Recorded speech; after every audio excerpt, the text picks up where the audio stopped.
Hello everyone, I'm Bablet Jonathan. This is The Inside. You're welcome to this edition of the program. We're going to be examining the unitary state of the Republic of Cameroon more than 4 decades after she moved from the Federal Republic of Cameroon to the United Republic of Cameroon. That was on the 20th of May 1972, and later to the Republic of Cameroon. We'll be looking at the unitary state of the nation, the unity that is being celebrated today. Now we also going to take a look at what is threatening the unity of the nation, the territorial integrity of the nation, and even the peace and stability of the country. I'm talking about the Anglophone crisis that has continued deepening in the northwest and southwest regions of the country. We'll equally take a look at some issues concerning the Cameroon Bar Association, notably the examination into that institution that recorded the very low success rate with some of the student lawyers when protesting, demanding for what they consider as justice. Discover our guest in some few seconds.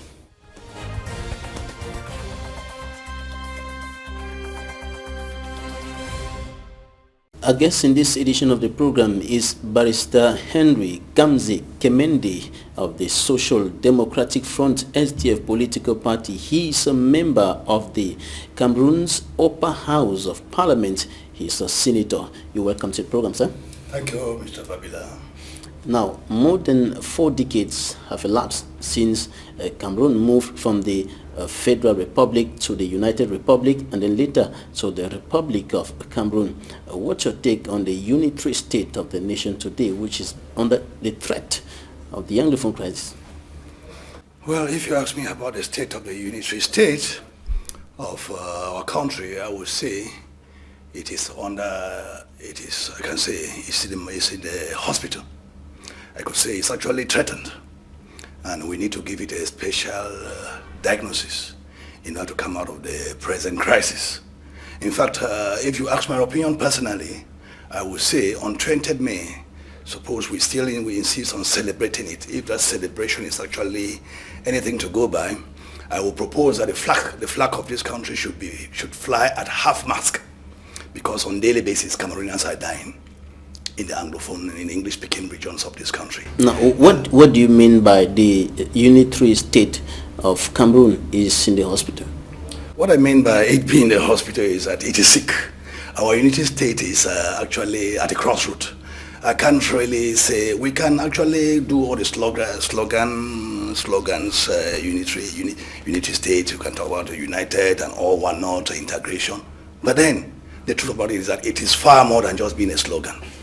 If you live in the English-speaking regions of this country, if you come from the northwest and southwest, and you are somebody whose ears are on the ground and who live some of the experiences, you will say, in fact, we are living in two different countries, because I am presently in Douala, and I was in Yaoundé some few days back, and each time I live in those two regions, Yaoundé and Douala, or Littoral and the central region, and I go back to Northwest, I find that as I'm entering the Northwest, I find myself entering a different zone altogether, where the society is actually, you live without knowing what your tomorrow will look like.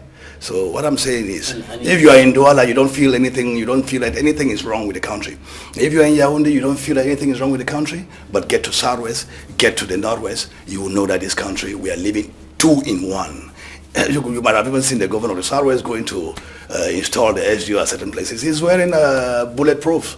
Where else do the governor go somewhere in this country with bulletproofs on, dressed like a military man? And it can only be in Southwest. With regards to what is happening today in the Southwest and Northwest regions of the country, some Cameroonians here in the city of Douala we interviewed prior to the National Unity Day celebration said unity had long left Cameroon. Unity is no longer existing. They may be right. They may be right. And they are right because of maybe they monitor what is happening in the Northwest and Southwest regions. But then I take it as a challenge. If only the authorities were to understand what that person means by saying that unity is no longer exists, or is no longer a reality. I take that if you are a nationalist, if you are patriotic, you take that as a challenge, and to ask the question, what went wrong, or what is actually going wrong. How can we go about it? I was exactly going to ask you what has weakened or broken the unity of Cameroon. Is it the manner in which the country became united, or what happened after 20th of May 1972? What has been happening in Cameroon? Is a manner in which we came together to live as one country. You see, when we fail to acknowledge certain facts of history, that's where we fail right at the very beginning. It must be acknowledged by Cameroonians that this is one of those unique countries in the world that don't celebrate an Independence Day. You understand? This is one of those unique countries in the world that don't have an Independence Day. And why that question? Why is it unique? It's because we want to lie to ourselves about what stands as our Independence Day. I think it is in record, and there's no way you can do to scrape that off the record, that what today some people call as La République du Cameroun, they had their independence on the 1st of January 1960. And then, by then the map, it was not as it is today. Those are all facts. The map of the country wasn't as it is today. Today we have the map reshaped. We have a different map, which shows now that the portion of land that got independence on the 1st of January 1960 has changed. That is, the map has now protruded leftward, which means another territory was added. And that territory that was added was what used to be referred to as Southern Cameroons, which became West Cameroon, and became Northwest and Southwest, and today is referred to as Anglophone Cameroon. So we have to go back to the drawing board and see the evolution from when La République du Cameroun had its independence on the 1st of January 1960, when it got reunified, or unified as some people will put it, with what used to be Southern Cameroons, to form the Federal Republic of Cameroon. What went wrong? What was written? What were the negotiations? And if we discover that along the line there was some manifested bad faith, there is nothing wrong in going back to correct what went wrong, to make sure that we live together. Let living together be actually a matter of practical experience rather than being a slogan. Let us go together. Let's not be ashamed. In fact, after all, what happened in 1960, 1961, 1972 did not end history. History continues. Let history be written that after something went wrong in 1961, and when something went wrong in 1972, in fact, sometime in 2017 or 2018, it was corrected when there was a clamor. In fact, what I see some people try to do is they want to stop history. Events must continue, and events have to reshape our history. And if it happens that we have to go back to the drawing board and correct certain things that were done wrongly, I think it is but for the interest of the entire nation to do that. And concerning 20th of May 1972 in particular, I listened to a veteran journalist in Kumbu, for me, Edwin, condemning the manner in which the country moved from the Federal Republic to the United Republic, indicating that during the referendum, for example, the ballot paper had just we or yes. In fact, those are means the same thing. Yes, those are facts. We must agree that along the line, somebody thought he was pulling a fast one on the other person. But history will always have it that if you do something fraudulently, it will one day come to resurface. And one thing that time never runs against anything that was fraudulently done. We need to be very honest to ourselves, because you cannot build a country on falsehood, my brother. There is no gainsaying the fact. Some people now, if they are asked now, and that's what actually some people, if you ask, reshape the country's policies, they will say, oh no, speaking English or French was actually out of convenience. The English-speaking regions, they choose to speak English, and the French-speaking regions choose to speak French. And they would not like to attach any history to the speaking French and English in this country, but which is false. We must know that we never spoke English west of the Mongo out of our wish. Neither did the Francophones speak French out of their wish. Some people want to rely on German colonization. They want to believe in German colonization rather than English and French colonization. Why do you choose one against the other? All of them were colonizers. And the ones that have left their impact on us, which is actually causing all the problems that we call Anglophone problem, Anglophone, Francophone problem, they are the ones who left us recently. And they were the English and the French after the defeat of the Germans. So why not look at what happened yesterday, which is having an impact on our lives, and you want to look at what existed before, even before the Germans came, Africa was one. Africa was one, and you could say Africa was one and indivisible until when the Germans came and divided us up according to their wishes, according to their whims and caprices, divided us the way we are. If somebody was advocating for us to go back to German Cameroon, must go back to Chad, go back to Central Africa, go back to all these other countries where the German territory have partially been devolved onto, to bring all those territories back. And then why talk of even German colonization? When before even Germans came, we were one Africa. Why not talk of African unity and let us be one before the colonizers came? Why choose German and ignore the English and French? The English I'm speaking now is because of English colonization or the trusteeship agreement. The French that is spoken by the Francophones is because of the trusteeship agreement, which made German colonies to devolve, to be shared between the French and the English. And then afterwards, we are even talking about reunification. We can talk about reunification because after everything, cannot be reunification as such, because by the time the Germans were here, we were never even managing ourselves. We never even knew exactly who were those politicians in French Cameroon and who were the politicians in West Cameroon or in the Southern Cameroon. So actually, we must. I am not. We belong in our party, the Social Democratic Front. We believe in the present situation, but then that we should go back to the drawing board and see what went wrong along the line. Why should we say we are one and indivisible? Yet we cannot feel the pains of the other. There's one commandment in the Bible that I believe in very strongly. Do unto others as you want others to do unto you. Between the Francophone and myself, there is no difference. There are some who are shorter than me. There are some who are less intelligent than me. There are some whom I'm intelligent more than them. So we are all human beings, but then we have something that we don't understand about ourselves. What you are doing to me, is it normal? If I were to do it to you, if they do it to you, will you be comfortable? Let us go to the drawing board and see where the shoe pinches for the Anglophone who is complaining. And let's see how to regularize that situation. Rectify some of the wrongs that were done in time past. Now, very seriously, many wrongs. Now, after May 20, 1972, what has been happening in the country? I'm talking about the marginalization of Anglophones. I'm talking about the non-respect of constitutional prescriptions as far as the functioning of the nation is concerned. I'm talking about issues that have contributed to destroy the unity. In the first place, Mr. Babila, to begin with, there was a constitution that we know as a federal constitution. At least history is something, I have a lot of passion for history, because history makes us to realize where we are coming from, to find ourselves where we are. And then it determines also where we are going to. If you don't know where you are coming from to find out, which determines where you are, you will not know where you are going to. So I have a passion for history, and historical facts don't deceive. What is it, that constitution that brought us, with which we came to live together as in the Federal Republic of Cameroon? The Article 47 was to the effect that the federal structure of the state shall never be tampered with. And that Article 47 was meant, or the federal constitution as a whole, was put in place to protect the Southern Cameroons that came into the Union to form West Cameroon, in order to make sure that tomorrow their minority status should not be taken for granted.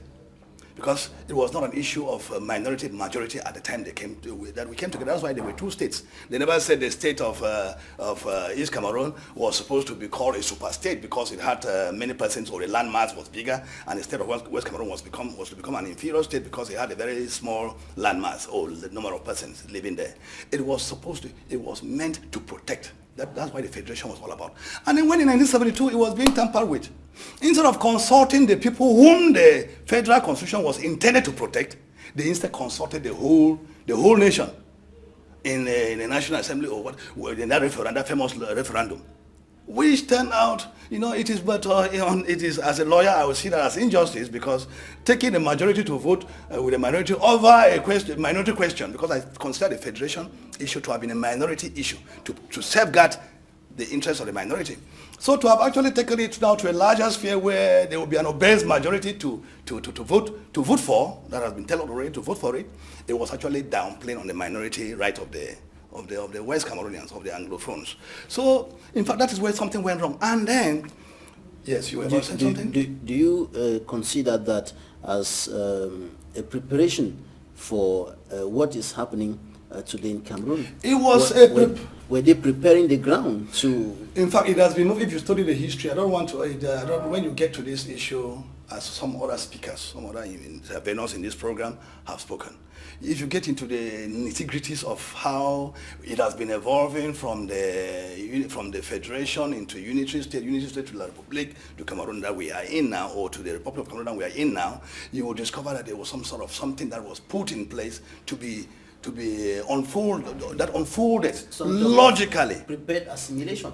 Prepared unfolding. You can call it assimilation, but I can tell you, for instance, if you come to, after leaving from the high school, let me just share my experience with you. After leaving the high school, barely conjugating the verb avoir and être in French, I find myself in a university classroom where I have a Frenchman, I can say a Frenchman because he was teaching me a subject in not French for beginners, not teaching me French language, but teaching me a subject, a major subject that I have to pass in order to move to the next class, teaching me in French language. Where has it existed like that over the world, anywhere in the world?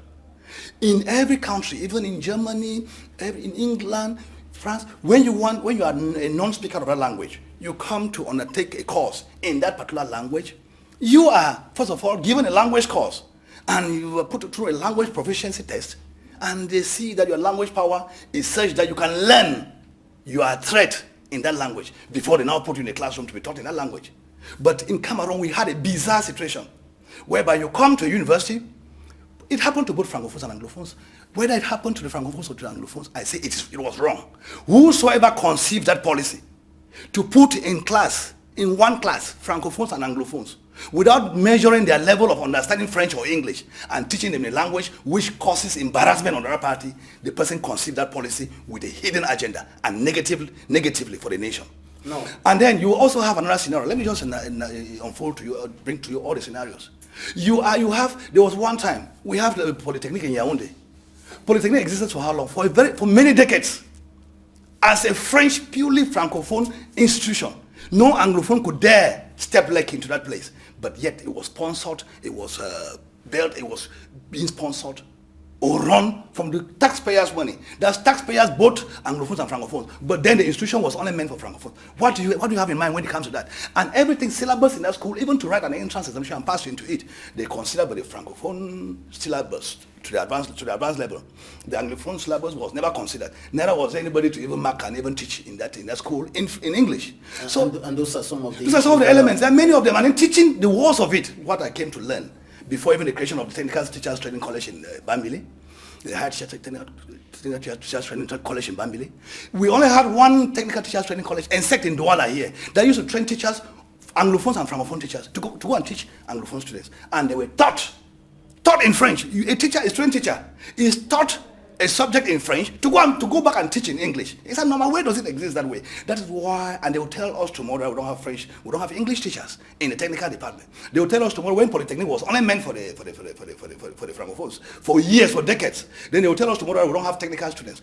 In the then University of Yaoundé, as the only university that existed at that time, there was no science faculty for the Anglophones, because you go to the science faculty from your GC advanced level, even if you had how many points at the level of the GC, you go there, you meet completely an embarrassment. The syllabus is completely tailored not to take you from the advanced level to the university. So in fact, there are many of those scenarios like that was actually meant to breed anger in the Anglophone, and that's how it has been boiling until through our strike, which was actually we never intended it to take this magnitude.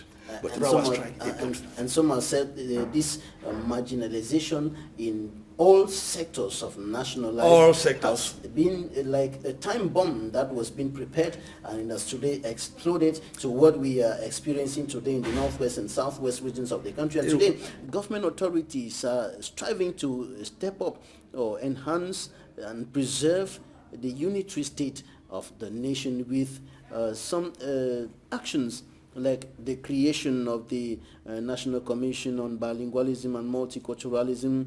We have sporting activities that are organized here and there with state authorities who are moving or trekking across distances, kilometers, in Yaoundé and Douala to preach unity, to preach oneness, to preach living together and so on. What's your take on all these efforts that the government is undertaking to restore or preserve the country's unity?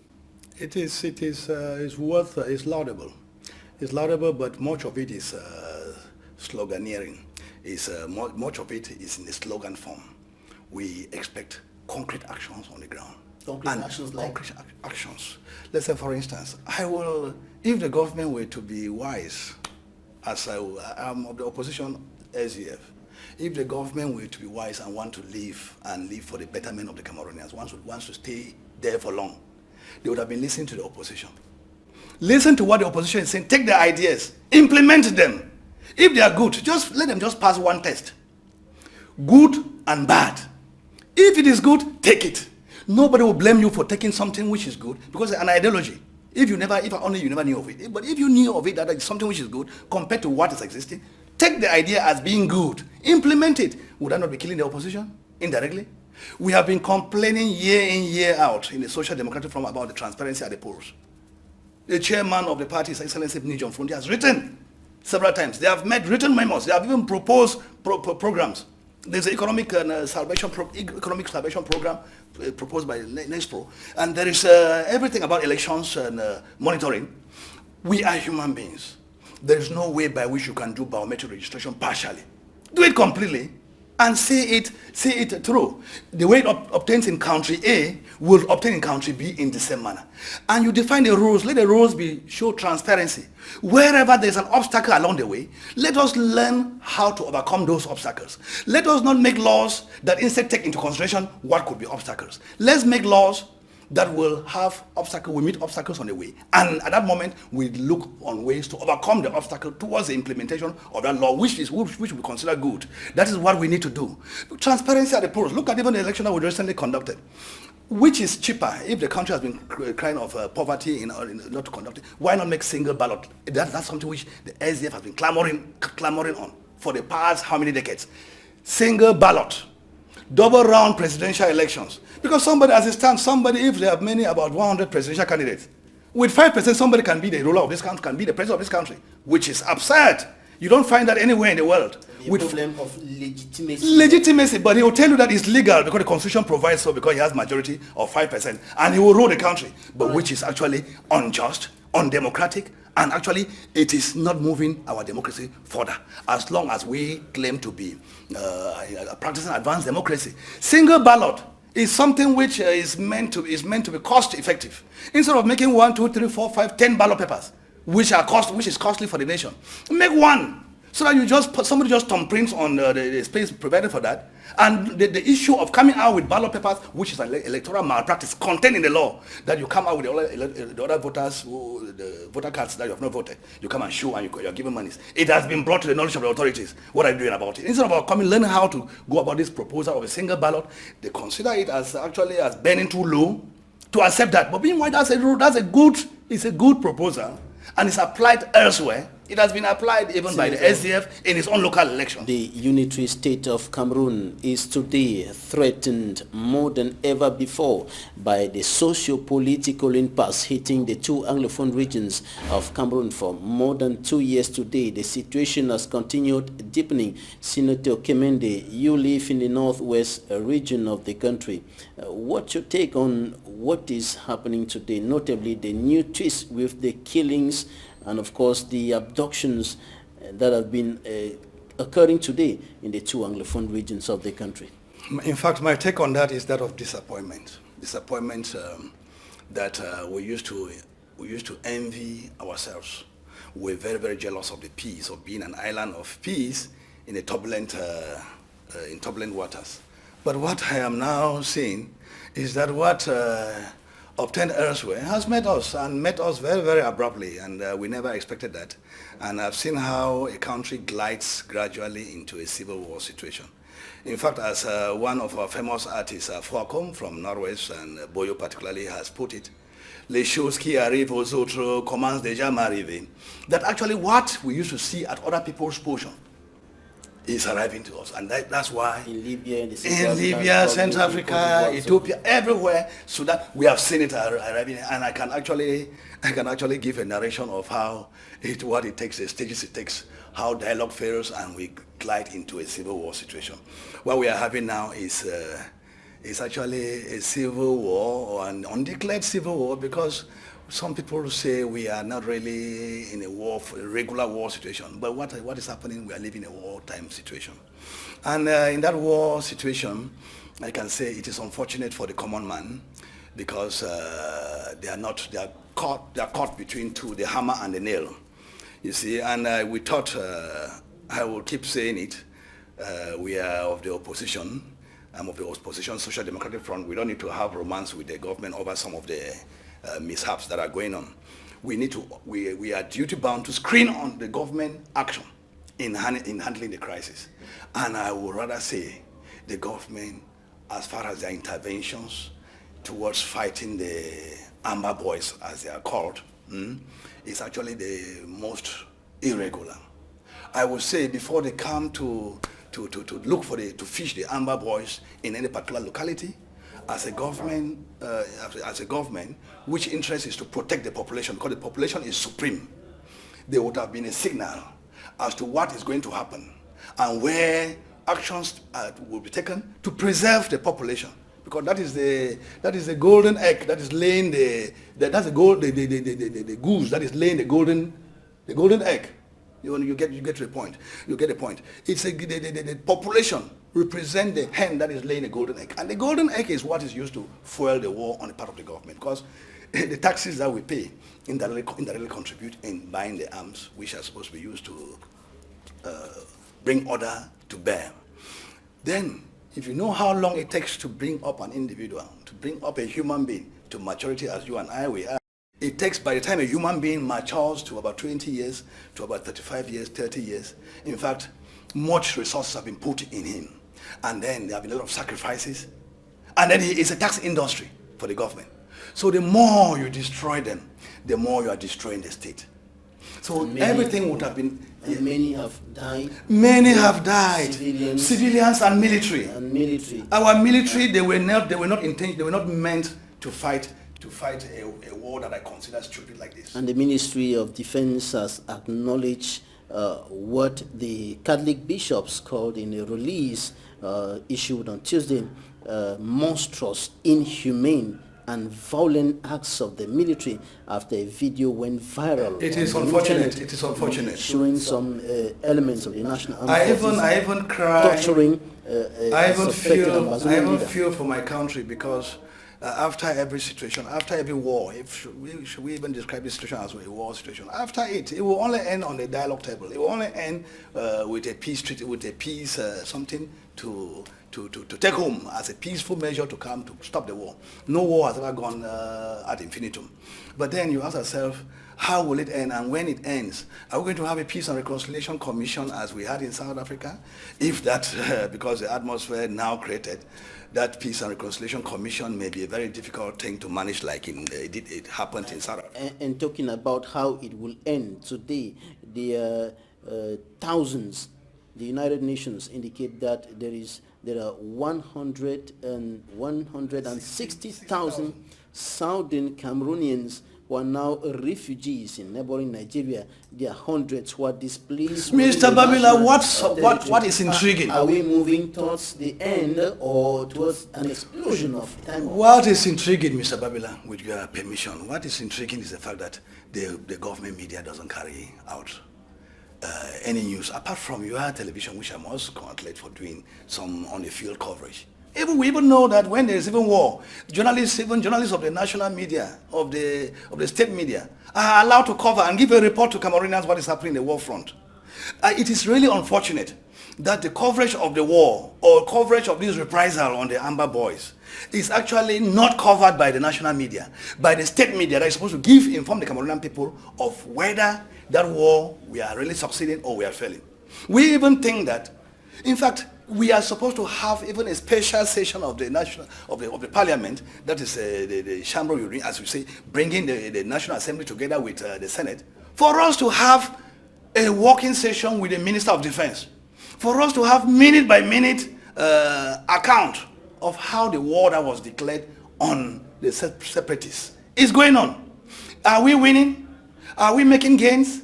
What are going to be the consequences with the evolution that we are facing in the field? Are we building building a volcano? Are we getting deeper and deeper into the crisis, or we are actually getting out of it? In fact, we are supposed to have, with what is going on daily basis on the ground, we are supposed to have a daily account of that war by the Minister of Defense or whosoever is in charge of following up the events in the field. Honestly, I bleed internally when I see military men, their heads cut off. When I see civilians dying innocently, and when I hear of Cameroonian refugees being in Nigeria, that is not covered by the state media. Nobody visits them. And some people have the guts to say they are not Cameroonians. They are going where they came from. They are settling Nigerians. If they were Cameroonians, they would have run to the Francophone section. It is really embarrassing the way some people look at this problem. I've been watching debates over Equinoxe, over STV, over Vision Card. In fact, the way some Cameroonians speak is like they want to see the Northwest and Southwest, that parcel of land, emptied of its inhabitants and replaced by another category of persons from wherever we are yet to know. And when we look at all of this, are we moving towards an end, or the action on the ground? With the explosion. The action on the ground, Mr. Babila, warrants that if my voice could be anything to go by, I would like to call on the head of state to call that war off, or to withdraw the military from the field, to call that, to bring an end to that carnage that is taking place in Northwest and Southwest regions. In fact, it is actually something which is, for somebody who has saved the nation for more than 35 years, we're only seeing 35 years because that's when he became a president. But before becoming a president, our head of state, His Excellency, Paul Biya, has been Prime Minister, has been Secretary of State, has handled many, in fact, throughout his life, he has been a civil servant, he has saved this nation. For his legacy to be that carnage that is taking place in Northwest and Southwest is rather disgraceful. I would like him to, there's nothing wrong in him. He's a father. There's nothing wrong in him coming back to himself and withdrawing the forces from the ground and seeing how they react. I'm calling for inclusive, everybody has said inclusive dialogue. Inclusive dialogue. We know the protagonists of this issue. There is no point coming to call us, the poor common law lawyers again to come to a table, or calling the teachers again, the poor teachers again to come to a table. That would be out of place. Call the people now who have taken us to where we are now. Because we never knew when we're doing this thing, we never knew that the ground was already prepared for this situation. We never knew that the Anglophone Cameroonians have been caught, they were filled right to the brim with the problems that they have been suffering throughout the years. In fact, it just came out, it was like a litmus test, as you saw the French Revolution of 1789. It came up as a result of the increase in the price of bread. But when the revolution started, if you gave bread, even for free, to the Frenchmen, they would not have stopped that revolution. And when you're talking about calling those who are now leading the struggle, the independence struggle to the table, who are you referring to? In fact, the people, the leaders, before they caught the Sisiko Ayutabes and the Tassangs, they knew exactly that they were having an impact on the ground. If not, they would not have caught them. If they caught them, and if they are still looking for those people in the diaspora, it's because they are saying things over there that is having an impact on the ground. And why is it having an impact on the ground? It's having an impact on the ground because the ground is fertile for what they are saying. You get me? People are looking at them as if they are, they're not Cameroonians. They are Cameroonians, and they are speaking what concerns their country. They are touching on issues that concern their country. And the things that they are saying, they are applied on the ground because of the fact that what they are saying is falling on a fertile ground. So can you stop it from growing? It's falling on a fertile ground. The people are respecting it, or the people are listening to it because it addresses their predicaments. And you're calling on government to bring them to the dialogue table at the time when they are being held incommunicado. That's why our plea is to release them and release the order. Let's come to the table and discuss. If the Fonchas and the Aijos, they discuss the Munas, Gumjoas, and they discuss about this country coming together. Because I think that after the independence of the Republic of Cameroon, before the Southern Cameroons came and joined on the 1st of October 1961, there were discussions. If there were no discussion, they would not have accepted them, or they would not have accepted the reunification. So why can we now? We are talking about constitution, we are talking about legal institutions and all whatnot. Honestly speaking, when there is an uprising like this, I have gone onto the Inkata dictionary, which is a program over internet. Die Paris. You will see the laws of France, laws that make up the French legal system. Now they were all after one uprising or the other, after one rebellion or the other. This is an rebellion to like any other rebellion anywhere in the world. Let laws that reflect what were the root causes of this rebellion be met, and the problem will be over. Why are we shy? Why are we? There's no way you can run away from your shadow, Mr. Babila. Your shadow will always be by you. And there is no way. I've never seen a situation whereby, I've not seen the animal in these both people. I've seen the animal in the Francophone this time around. I've seen the animal in the Anglophone this time, of which we don't need it. We don't need it. We continue hearing calls on those who are in the bushes to come back to their villages, those who are in Nigeria to come back. We continue hearing which are those villages? Which are the governor of the Northwest region calling on the inhabitants of his area of command to come out en masse and celebrate national unity in the present context. Look, is that to some is considered as provocation? There are some countries that for one reason or another have suspended celebrations of national days. What is wrong in us?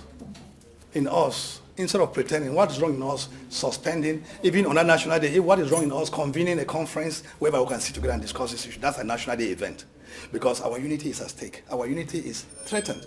So what is wrong in us on 20 May sitting down instead of celebrating? We now call for a conference which could now revisit what made us united. What brought us together? Honestly speaking, there is no national day, because the national day is 20th of May, where federation was abolished. And when the federation was abolished, the federation was first of all put in place to protect the Anglophone community that are now dying in their numbers. There is nothing wrong in us coming on that national day, whereby the federation that brought in the Anglophones was abolished. There's nothing wrong in going to sit back and revisit what went wrong along the line and coming out with a different solution. In fact, by the way, as far as National Day is concerned, to my mind, in my own opinion, I consider National Day to be the day of this present Cameroon, to be the day that the Anglophones joined, or the Southern Cameroons joined La Republique to become one and united country. That is to be the national day. Take the case of the prodigal son in the Bible. I think the day that the prodigal son came back, the father killed, it was just almost like a holiday in the family. The father killed the largest bull to welcome that prodigal son back. So if La Republique got its independence on the 1st of October 1960, without their brothers of Southern Cameroons, the day that their brothers came back, is that not a national day? That is the day that this map of Cameroon was remade to put this portion, to make it the present day map. Is that not a great day?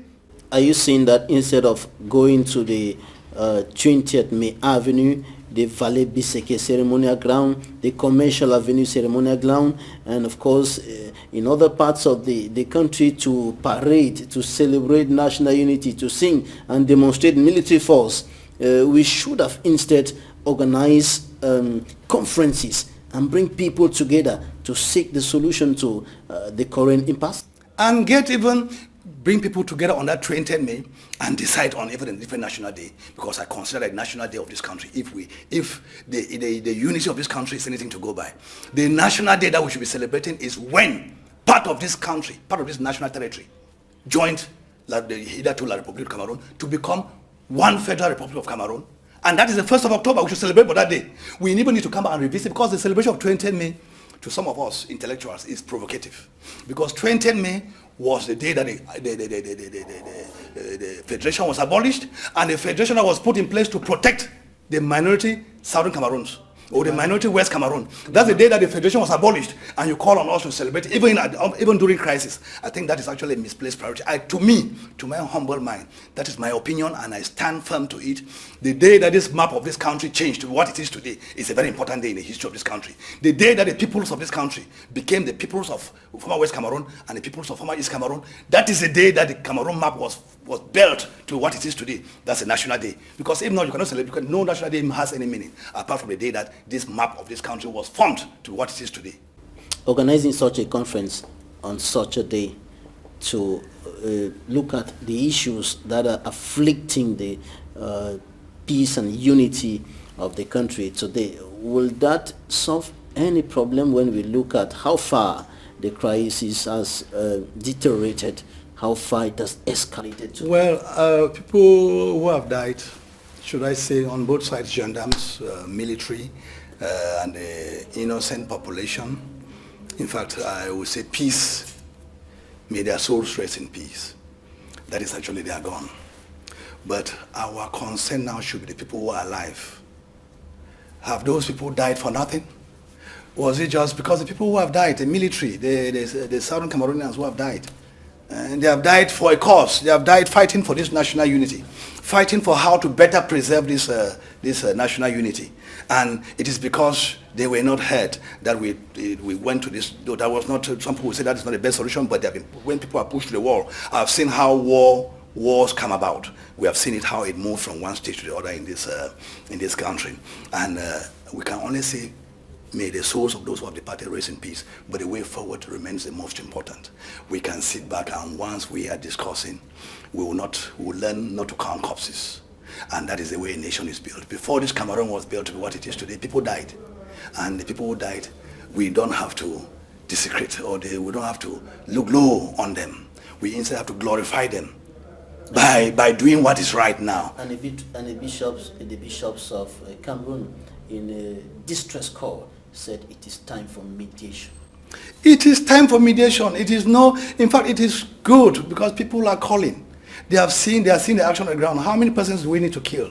Whether perhaps maybe the head of state or the government has a number of persons that have to, maybe they are taking records of the number of persons that will die before we can sit on the table. But we are saying that it is high time that we sit down and look into this matter, have an inclusive dialogue. Right. And when we're having an inclusive dialogue, nobody's excluded. We sit down. And honestly speaking, there is misrepresentation as far as if you have to go by the elected officials, you have to go by the appointees to sit down and talk on behalf of the common man or the people who are fighting. In fact, we are making a mistake. They need to be represented as they are constituted. So we sit down. We're going to take interviews of the week right now, and when we come back, we will talk about some of the issues that you raised during the last plenary sitting of the Upper House of Parliament of Cameroon that has compelled some of the senators who were illegally occupying positions in contradiction to the internal rules and regulations of the House to leave some of their positions in some state and para-public institutions today.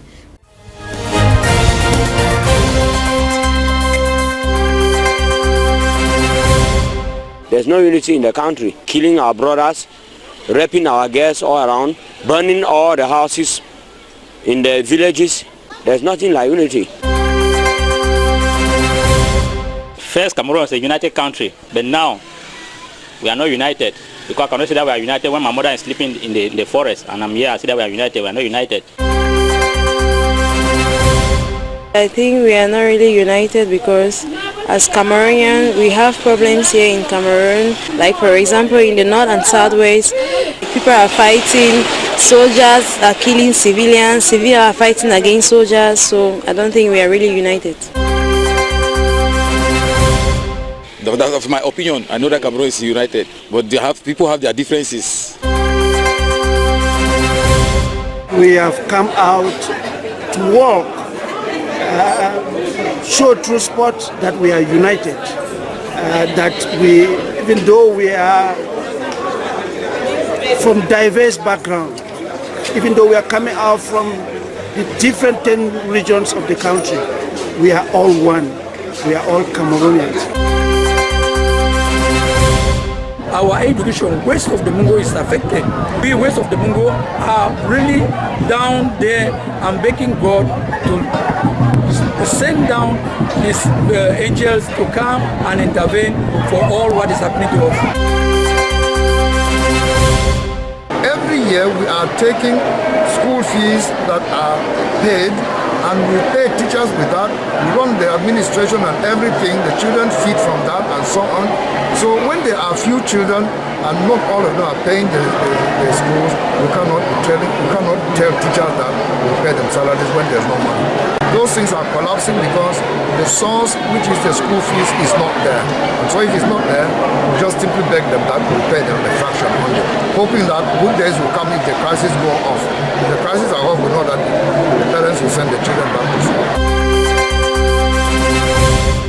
Who benefits from what is going on now? Our children are going to school. Some are dying in the bush. In fact, what we have to do is to pray for peace to return. Each and every one of us have to come together, whether Catholic or non-Catholic, to make sure that we pray for this issue that we have in the country to be resolved. Let the government try to see the problem. Keep everything in order. They will come. We should be united. That's why we want one peace in country. I must insist that our president should step down right now. Paul Biya should step down in this country, as Kofi Annan has said. It's an error in Africa, and he has spoken. So Paul Biya should step down now. If he doesn't step down, nothing can work in this country, and it will never work till he step down. Since I've grown up, I'm about 30-something years old now. Knowing only Paul Biya, I've never known any other president. In the assembly, you know only Kavayege Jibri, that is Speaker of National Assembly. Since I went to primary school, I've never known any other Speaker of National Assembly rather than Kavayege Jibri. What is that? What does that mean? It's like we are making dictatorship. Huh? We can't give chance to the youth. We have to give chance to the youth. Every year, more than 33 years to 35 years, Paul Biya also have LDPC, CPDM every year. It's like we are just making the voting for formality. There's no election in Cameroon. There's no democracy. If you want to look, you go to Ghana, you go to Nigeria, you see an example in democracy. The elite of the Southwest and Northwest, they are not giving confidence to their people because they don't care, they don't know what their people are suffering. People are sleeping in bushes. People are refugees in the neighboring country like Nigeria and the other places. That's not unity. As for whether we should celebrate 20th May, my first answer is yes. Every nation has its national day.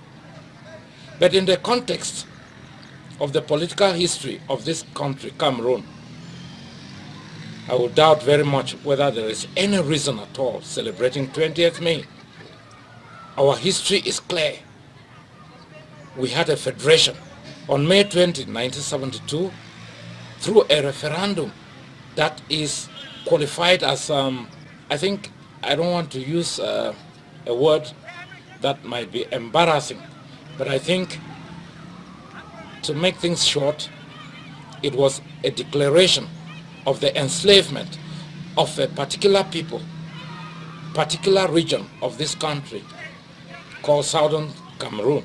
Because if you looked at the ballot paper, it had two words, yes or we.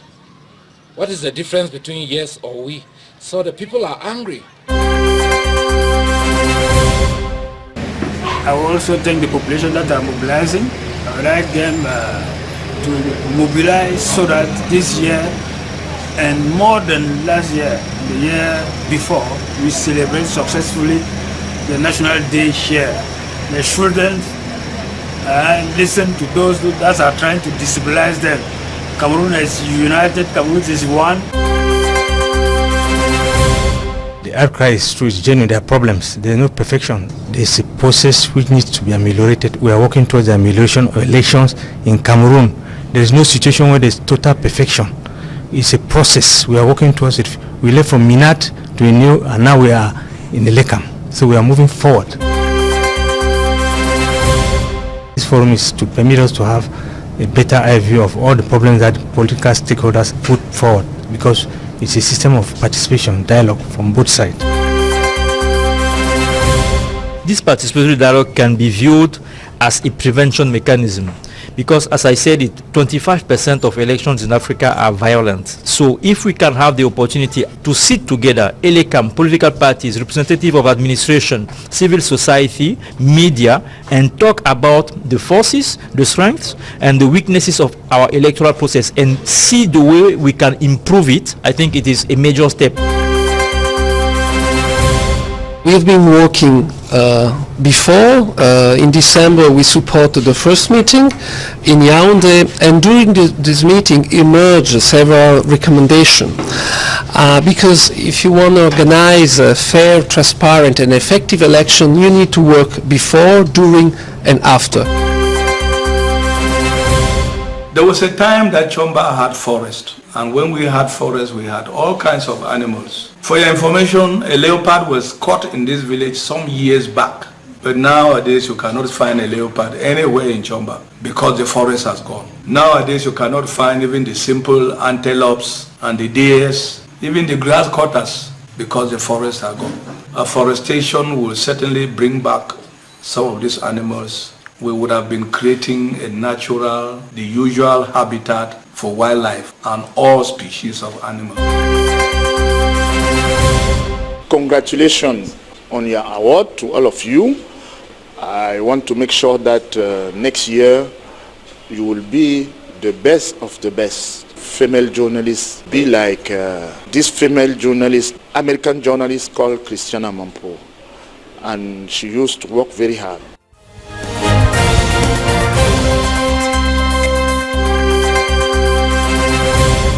During the last plenary session of the upper house of parliament, some senators who have been illegally occupying some positions, notably in contradiction to the laws of the house, came under fire, and they have been compelled today to respect the internal rules of the house. Senator KEMENDE, you led this fight. Yes, I can, me as representative of my political party, the Social Democratic Front, I was a spokesperson on as far as those issues are concerned on that day.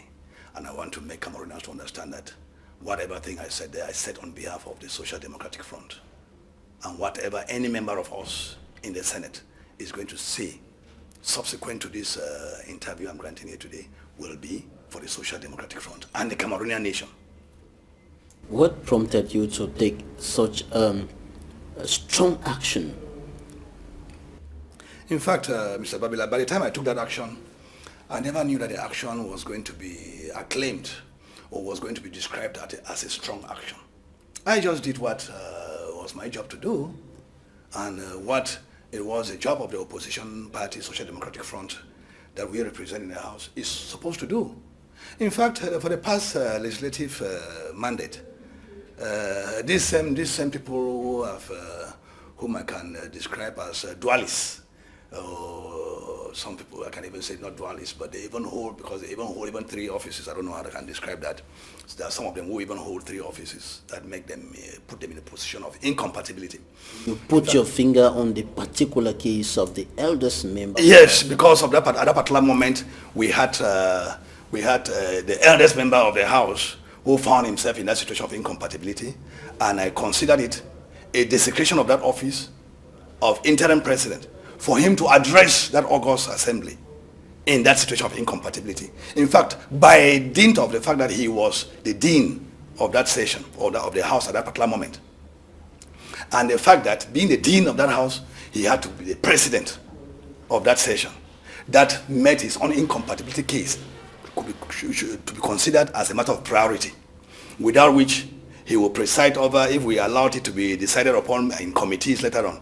And if what if in the committees he happened to have decided, or he happened to give up the senatorial office, it means that our House has been desecrated at the very beginning. It means that somebody, an impostor, had presided over the opening session of the Senate. So that is why, at the moment that he read all the results, the Constitutional Council results, the publication, the presidential decree appointing a 30, I just got in at that particular moment to say, stop, Mr. President. Before you continue presiding over this House as his interim president, let your own case, you have put your own case of incompatibility at the fore. Let it be considered by this House for us to proceed. The others will be considered subsequently, because they have not put their positions at the forefront, as you have done, by assuming the function of the interim president. So that was a way by which I was asking the House to consider its own case before it goes on presiding as its interim president. Because having presided as such, it went into the record that the House was presided at by Chief Bokete. And if Chief Bokete later on decides to resign from the Senate, that must have stained our record. Because we could not go back again to begin the House again with another person who will not be incompatible or who will be a permanent member for these 5 years. So that's why I raised that issue at that point in time. Before that, there were two issues that I raised. The other element was that of one of the youngest members of the Senate to join the Dean to preside over that session. In fact, the law is and you said the manner in which positions are distributed, it's very wrong. It came subsequently. That one came subsequently. Because when I look at the way positions at the Bureau were distributed, it's not as if we of the SDF or we of the Social Democratic Front, we are interested in positions. We are interested in doing our job to let the Cameroonian people feel that they have representatives in that house. Even if it is only one, as my chairman said, Chairman Nijon Frundi said, even if it was one SDF and senator in that house, he will still play that role that we play today. So what is there is that, as far as the positions are concerned, the law says that the positions in the Bureau will reflect the political composition of the House. And when we talk about the political composition of the House, we know that the House elections were contested and won by only two political parties, the SDF and the CPDM. There is no way by which in sharing positions at the Bureau, based on that law, which talks of the political composition of that House, they will have to go and take appointees who were never appointed as militants of any political party, who were appointed as Cameroonians. But then in the House, we hear they associate to political parties. We never knew that was not mentioned in the decree appointing them. As long as the decree appointing them never mentioned the fact that they belong to either the MDR, or they belong to the UPC, or they belong to the UNDP, or they belong to the ANDP, those decrees appointing them never made mention of the political parties to which they belong. So we consider they were appointed as Cameroonians. For them to come now and be fighting to take positions in the Bureau, which is the right of the two political parties only, who were known as the jury, political parties in the House, for them to be fighting over positions with them, whereby UPC, who was appointed with one person, or UNDP, who was appointed with two persons, they are now fighting with SDF to have positions in the Bureau. They have one position, they have each have one position in the Bureau, and then the SDF too has one position in the Bureau. We consider it unjust. Those people, they're supposed to sit by until when the political parties must have appropriated to themselves the number of seats that are available. Then another party, with having its own right, could decide to co-opt a member of those other mushroom appointee parties to take part at the sharing of the positions in the Bureau. So it is illegal for the 30 senators appointed by the President of the Republic to say that they are senators of the CPDM, of the UNDP, for example, and the other political parties. It is, I can say to an extent, it is illegal, because it is only the name tag that shows the colors of their parties that make us know that they belong to that party. The decree appointing them, the head of state, and the head of state appointed them as head of state, not as chairman of any political party. He appointed as head of state. The decree appointing them talked of them being appointed as Cameroonians. So they could be members of the civil society. What would be their own color of the name tag? If they are appointed members of the civil society. If you, for instance, Mr. Babila, you were appointed to be a senator, what name tag will you have? Will you carry Equinoxe and logo and put in front of you? Not at all. You have a name tag. So it is only in the Senate that we saw name tags being the colors of their political parties. That is not supposed to be so. It is illegal for them to assume positions. They could choose for themselves any political party to which they want to belong and indicate as such. But then for them to assume that there are political parties in the House and there are due seats in the Bureau, just like the SDF and the CPDM who contested and won elections, it is, to my mind, not proper, illegal, and unjust. Cameroon's upper house of parliament today is being referred to like or as an all CPDM Senate because of the overwhelming majority given to the CPDM. And earlier you indicated that even if you had just, when I'm talking about you, I'm talking about the Social Democratic Front, yes. You had just one senator in the House, you will still do your job as you're normally supposed to do.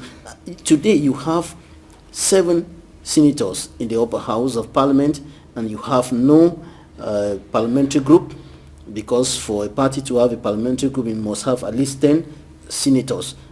Do you think that the country's upper house of parliament today, in its current nature, can do its job properly?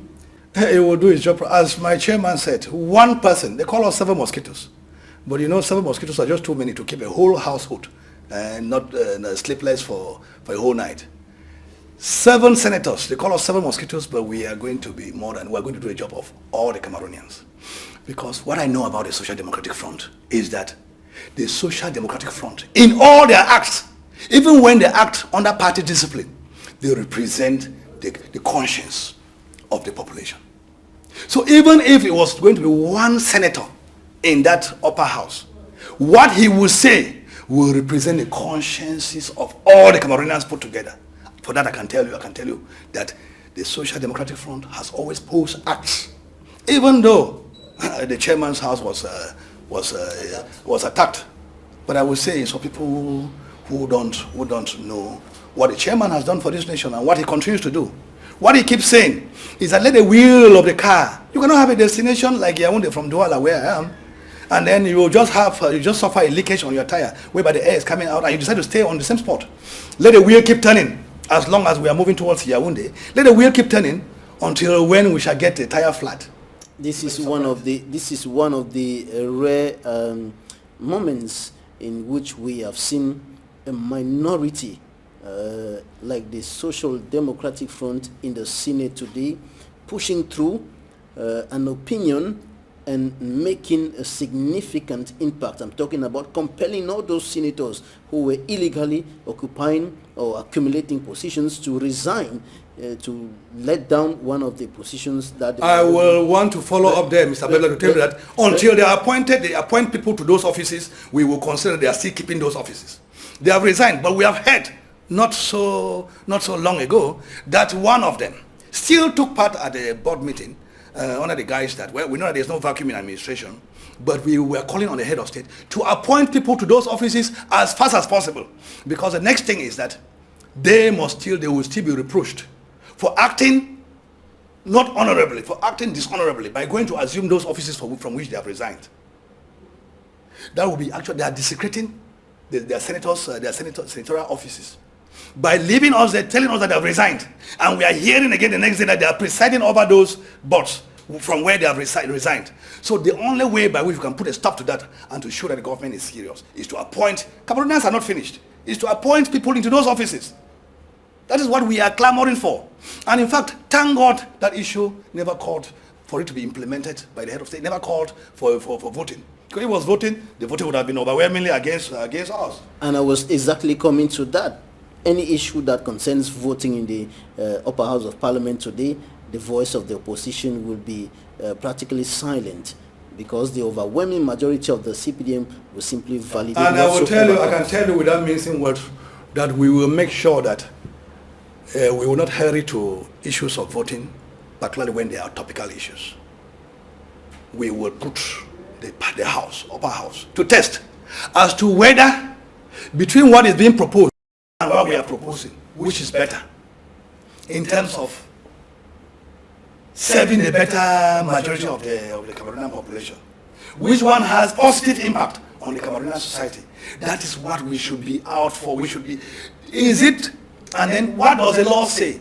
Is it compatible with the law? We will not just be rushing to voting because somebody thinks that by voting, that idea will be killed. All right, we will also debate on the goodness or the badness, if I may put it that way, of a particular point that is on the table for discussion. And until we get to resolve whether it is good or bad, the voting should be whether it is good or bad. And let it be known by then that an idea, the way we will put it, which is considered good by the Cameroonian masses, will be voted as being bad by the senators of the CPDM. All right, we're going to wrap up this edition of the program with issues concerning the Cameroon Bar Association. The last examination into that core recorded a very low success rate. What accounts for that? I will say, I'm a bar council member, I can chip in something with regard to that, but the best person who can actually give concrete information with regard to that is the bar president, who is like the spokesperson of the bar. But what if you ask me that to say something about it? I will say simply that the bar exam is governed by law, it's governed by legislation. It could turn out that from the exams, only 10 persons out of 1,500, as the case may be, score above 12 or 12 and above, that would be a result. It could even turn out that all the 1,500 who register for the exam, or so, for instance, they all make it, they all have 12 and above. That would be a result. There is no control mechanism to bring down the number if they have passed many, or to step up the number if they have passed so few. So where is the problem? I want to think. Is it at the level of the training in the law schools or in the law chambers and so on? Which problem is? The performance of the... No, those are different. We don't have law schools in Cameroon. Those are different issues altogether. We have people who come from the law schools, they enter into the bars of the various countries from which they're coming.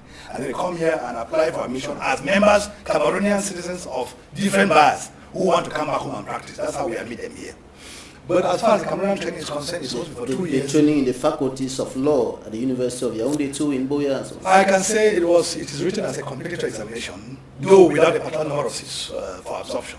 It is written as a competitive examination. And the people who write well or who score above 12, which is a legal mark for a pass, they are declared successful. And those who fail are today contesting the results. Well, they have a right to contest, and I was in the Bar Council yesterday. I wanted to get evidence from the bâtonnier why they are challenging the results as it was published. And the bâtonnier told me there is nothing that they are bringing forth to show that the results were tampered with. In fact, what the bâtonnier told us, and we have a duty to believe him, he was the chairman of that examination jury, and what he said simply was that the people who had 12 and above were amongst the 400 and something that passed. There was no fraud, as some of them... we need to get evidence of fraud. Maybe some of the parties who are involved in this strike action will be invited in the days ahead to meet us in the Bar Council and justify the reason why they are challenging the results. That is the only thing that I can tell you I got from the Bar Council and from the bâtonnier, who is the chef d'orchestre, who is the person who has the right to tell us. But because we are not members of as Bar Council members, we are not members of the examination jury. The bâtonnier was the head of the examination jury, and what he tells us, we believe is what happened. And there have been no challenges from other members of the jury as to what he said. Barrister Henry GAMSEY KEMENDE, Senator, member of Cameroon's Upper House of Parliament from the main opposition political party, the Social Democratic Front. Thanks for accepting to be a guest in this edition of the program. Thank you very much, Mr. Babila. The pleasure is mine. I want to encourage Equinoxe to carry on with the good job they are doing. Thank you. Thanks, ladies and gentlemen, for staying with us in this edition of the program. Take the appointment for next Sunday for another edition, 6:30 p.m.